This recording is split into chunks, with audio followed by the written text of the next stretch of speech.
Imagine you've been suffering from a nagging, throbbing migraine for 3 hours. It feels like a tiny construction crew is using a jackhammer inside your skull. You reach into your cabinet, find a bottle of extra-strength pain relievers, swallow one, and within 10 minutes, you feel the pressure start to lift.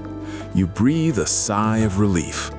But then your partner walks in, looks at the bottle and says, you know those expired 3 years ago, and I filled the bottle with sugar pills for a prank, right? Here is the million-dollar question. Does the pain immediately come screaming back? Most people think the answer is yes. They think a placebo is just a trick that only works if you are gullible enough to be fooled. But here is the thing that is going to break your brain.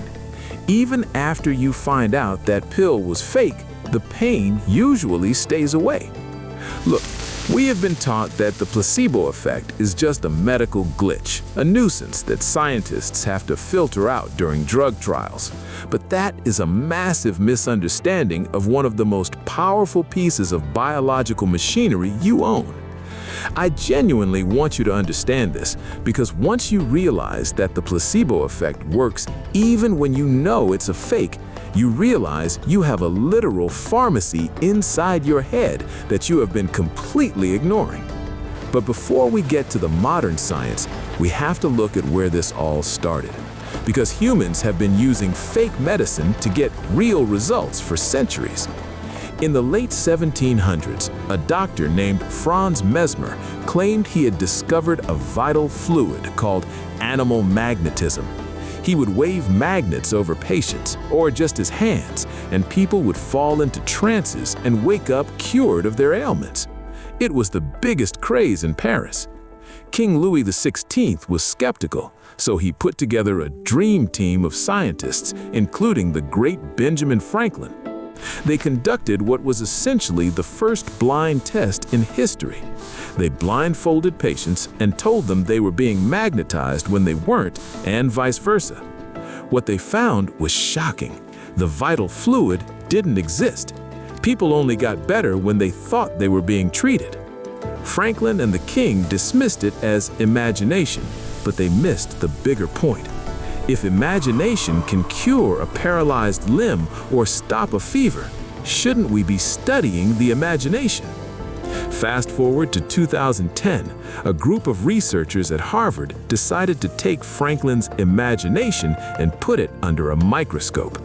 They took a group of people suffering from chronic IBS, a condition that is notoriously painful and difficult to treat. They gave them a bottle of pills and told them these are sugar pills. They have no active ingredients. They are fake. They even printed placebo in giant letters right on the bottle. The results were shocking. The patients who took the knowingly fake pills reported significantly more relief than the group that got nothing. They weren't being tricked. They were looking at the lie right in the face, and their bodies responded anyway. This is what we call open-label placebos, and it proves that the healing isn't coming from the pill, it's coming from the ritual of treatment.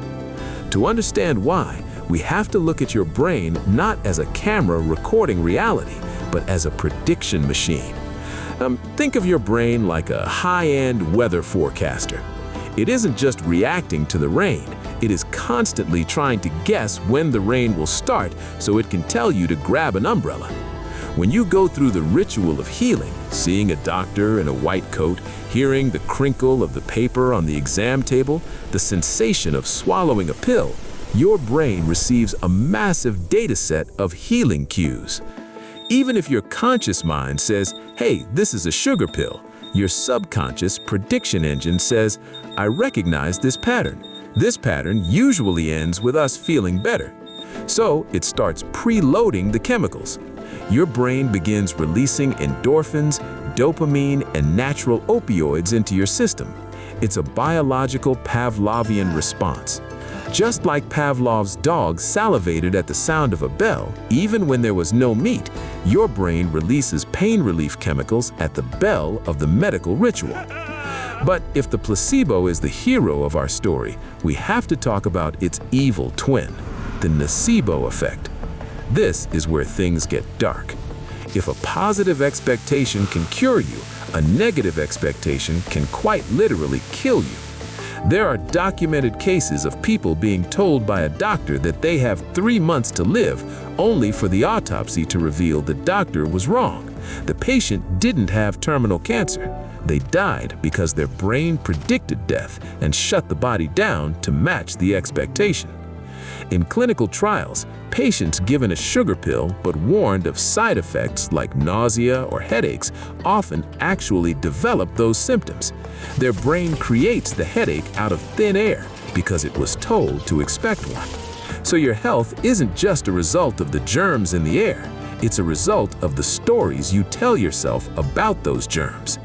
And here is the most fascinating part. Not everyone reacts to placebos the same way. Scientists have discovered that your placebo response might be written in your DNA. There's a specific gene called the COMT gene.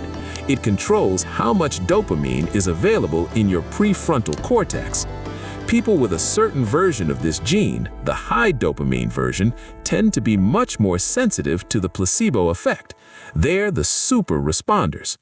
If you're a low dopamine person, a sugar pill might do nothing for you. This suggests that faith and belief aren't just personality traits, they are biological functions.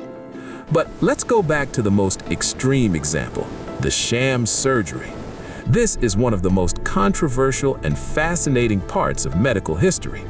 In the early 2000s, researchers conducted a study on patients with severe knee pain who needed surgery. They split them into 2 groups. Group A got the actual surgery. Group B, they were taken into the OR, given anesthesia, and the surgeons made 3 small incisions in their knees to make it look like surgery had happened, but they didn't actually fix anything. They just sewed them back up. 2 years later, the people who had the fake surgery reported the exact same amount of pain relief and improved mobility as the people who had the real thing. Think about that. The physical act of the surgery was almost irrelevant compared to the belief and the ritual of being operated on. This drives people crazy because it suggests that our physical reality is much more flexible than we want to admit. However, we need to be very careful here. The placebo effect isn't magic. It cannot shrink a tumor. It cannot kill a bacterial infection. If you have a broken leg, a sugar pill isn't going to knit the bone back together. But, and this is a huge but, it can radically change how you perceive those symptoms. It can lower your blood pressure, it can reduce inflammation, and it can significantly dial down the volume on pain. So why are we so frustrated by this?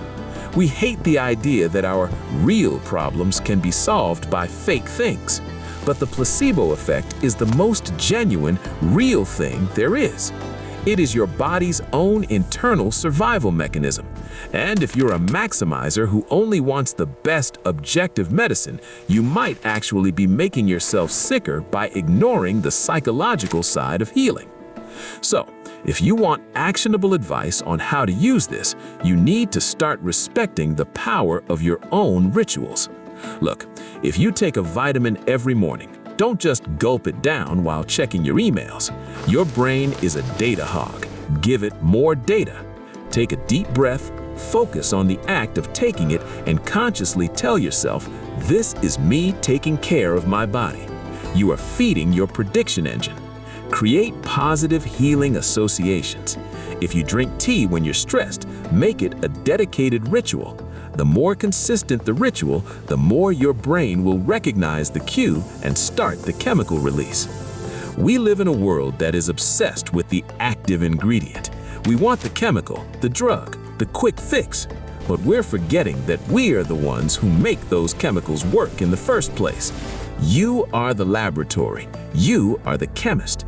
The next time you feel a headache coming on or you feel overwhelmed by stress, remember those Harvard patients staring at a bottle labeled fake. They got better not because they were fooled, but because they participated in their own recovery. Stop waiting for the world to trick you into being happy or healthy. Take control of the rituals in your life. Give your brain the cues it needs to start the healing process.